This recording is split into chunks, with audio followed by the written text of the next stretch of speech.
Сәлем қыздар, бүгін сіздерге жұмсақ жұқа болып шығатын құймақтардың құрамымен бөлісетін боламын. Ол үшін бізге керекті заттар: 3 жұмыртқа, 3 ас қасық қантты қосып араластырып аламыз. Үстінен 2 ас қасық сұйық майымызды құйып араластырамыз.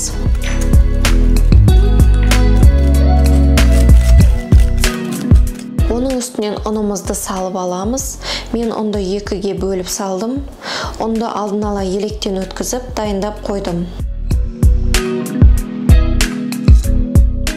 1 ас қасық сода салып, жақсылап араластырып аламыз.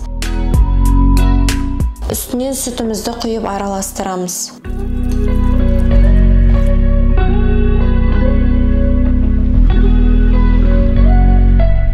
Және де жылы температурадағы суымызды құйып араластырып аламыз.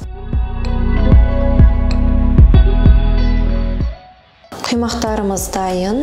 Енді қызып тұрған табамызға құймақтарымызды салып, пісіріп аламыз.